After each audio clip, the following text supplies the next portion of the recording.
So if we take a step back and look at how did we arrive at lighter birth weight pigs, the most common, it's somewhat correlated to larger litter size, but how does nutrition play a role in that?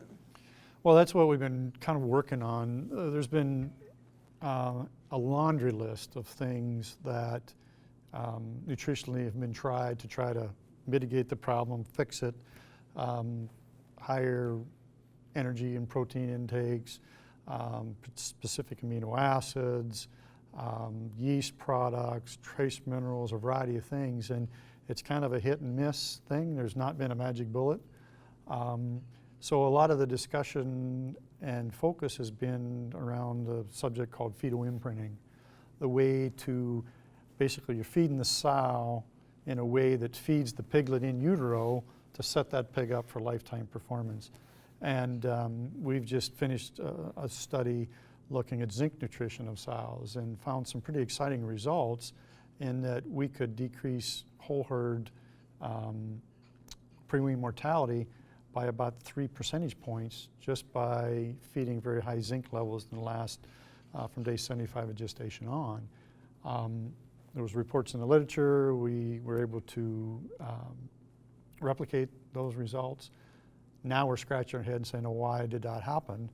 And so we're trying to figure out what's the mechanism, and maybe we can hit on something that we can routinely do to provide a pig with the proper birth weight, but also is robust enough in these larger litters to go through from birth to harvest and be very productive and give us a full value pig that's of value to the farmers economically. And specifically with the recent study that you conducted, you said you started feeding 75 days into gestation with the Yes. with the zinc, and were you testing multiple levels, or what does that look like? Well, basically we took the farm's current sow gestation diet, and that was at about 125 parts per million of zinc.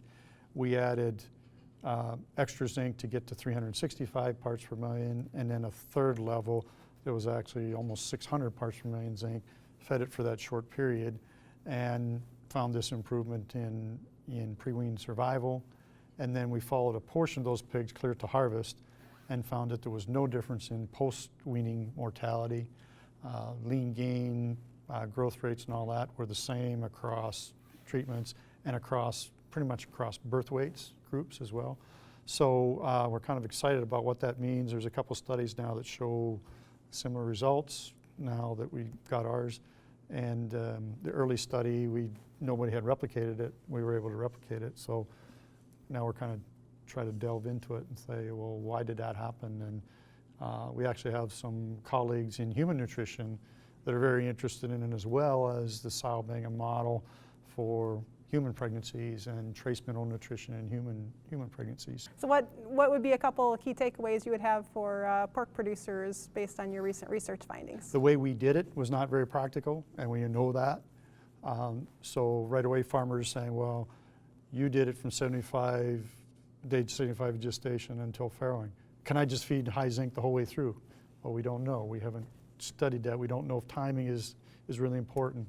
We don't know exactly what dose and what time, and so there's a lot of things. Some people are trying some things, but to really give firm conclusions, we need to do more work and understand.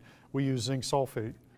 Well, we assume it's the zinc, but it could be the sulfate.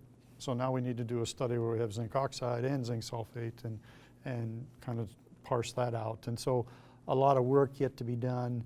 And then why does it happen? We have some ideas that we've proposed, and if those pan out, then maybe we don't need to have the zinc at all. Maybe there's other things that we can do to influence placental efficiency or trace mineral status of the piglet, or the microbiome of the piglet. So lots of exciting things. And finally, when you think about the lifetime performance of these smaller piglets, I think you mentioned before that you are seeing possibilities where those piglets can in fact catch up. What are some keys to success around piglets in that area? Well, I think those small pigs, our studies seem to indicate, and it would be consistent with a lot of other work, that the first weeks of the pig's life are really important. In various veins, you can look at different studies looking at different kinds of things, but though that suckling period, getting the pig off to a good start, getting them the gut functioning, the immune system functioning. I had an old timer tell me one time that says, a pig never gets over a good start. And I think if you keep that in mind and trying to get those pigs off to a good start, they'll be more robust and be able to be productive throughout their life till harvest.